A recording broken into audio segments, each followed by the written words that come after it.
Hey all, Ron here from Military Images Magazine with a new episode of Life on the Civil War Research Trail.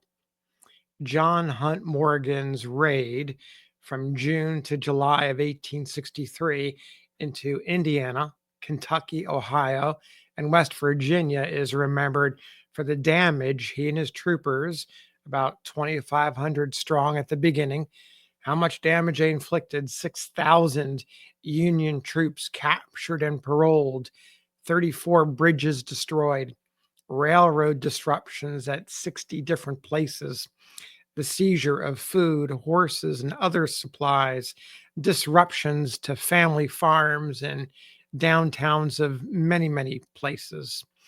And the eventual defeat is also remembered of Morgan's men at Buffington Island, Ohio, and his own capture soon afterwards. He's pictured here about a year before all of this in the August 16th, 1862 issue of Harper's Weekly. It's on the front, it's a front page illustration. He's described as the Bandit Morgan with his slicked back hat and rustic battle shirt. There are, of course, many incidents connected to the Great Raid of Ohio and the other states in 1863, and you'll find them scattered in letters and journals, newspapers, and books. Deep in the annals of one book published in 1916 and titled The Centennial History of Washington County, Indiana, you'll find a recounting of the 6 hours Morgan and his men, or at least part of his command, spent in the county seat of Salem. Several pages in the county history are dedicated to the subject, including the grit and determination of a hobbled 83-year-old resident named Jacob Hattabough. I want to read the entire narrative to you just to give you a sense of what it would have been like if you were a resident of the Hoosier state during Morgan's raid and his visitation on Salem. Before I begin, you'll hear mentions of a number of individuals. Two of them are worthy of note. One of them is one of Morgan's officers, William J. Will Jones, and a Union Brigadier General, Edward Henry Hobson. So here we go. The name of this section is titled simply General Morgan's Raid. Begins.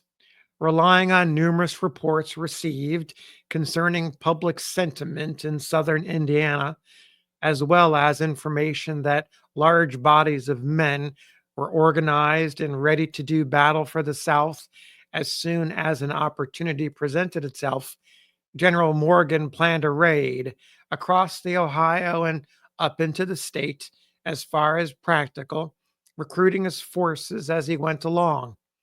The Ohio was crossed at Brandenburg on July 8th, 1863, his force consisting of some 4,000 men.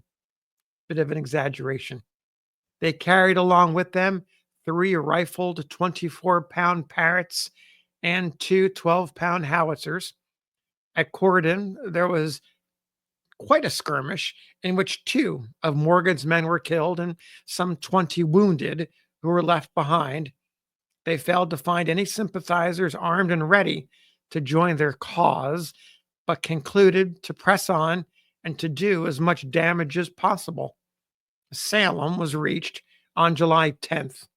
No one knew what route General Morgan would take, and there was no concentration of home guards at Salem in sufficient number to offer resistance. A few companies had gathered on the public square, but Morgan's forces were on the hills south of town so suddenly and unexpectedly that the militia skedaddled in short order without firing a shot.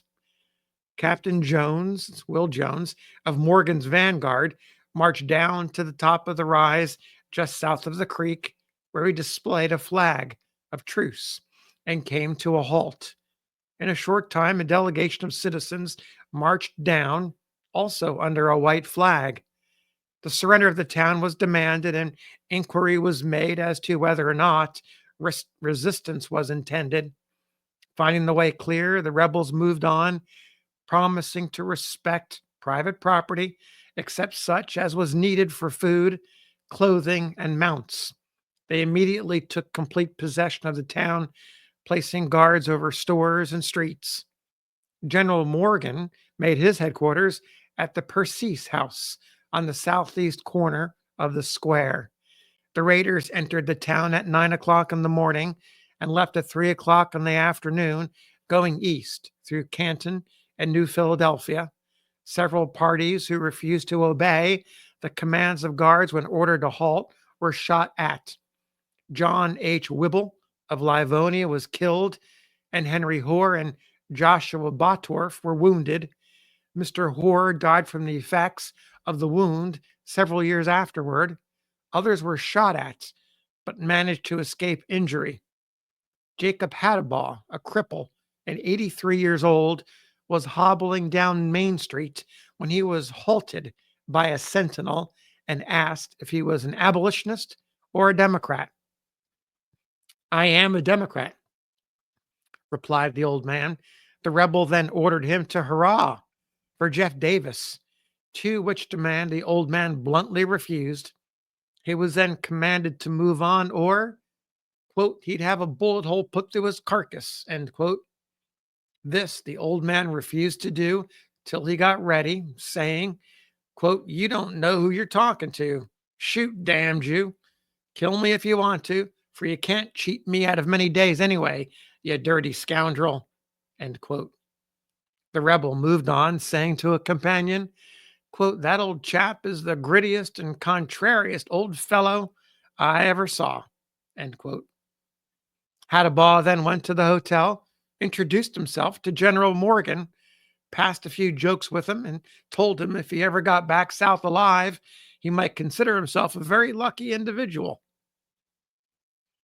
While in Salem, the raider burned the large brick depot and all the cars on the tracks and the railroad bridges on each side of town. They taxed the two flour mills owned by DePaw and Knight $1,000 each and levied the same amount on Allen's woolen factory. They looted the grocery and clothing stores and appropriated many things from all the merchants in town. Total loss sustained was estimated at about $15,000. While on the march, they spread out over the country quite a distance. Some of them got as far as east as Pekin, when they encountered a company of home guards, and in the skirmish, one rebel was killed and 5 wounded and 19 captured. Morgan's men were always on the go and had been riding most of the time, day and night, and this had caused many of their horses to have sore backs and to be let out of condition in many ways. Every good horse they could find was picked up, and one of the jaded, worn out critters was left in its place, while they sang, "We'll ride them till their backs are sore, then turn them out and steal some more." Probably 500 horses were thus appropriated by Morgan's men as they passed through the county. Many of those who lost horses at the hands of the invaders picked up the sore backed horses and thought they would keep them in place of the ones they had lost. But the government sent men around and picked up all the horses that Morgan's men had left behind, and a sale was held in Salem at which they were all disposed of.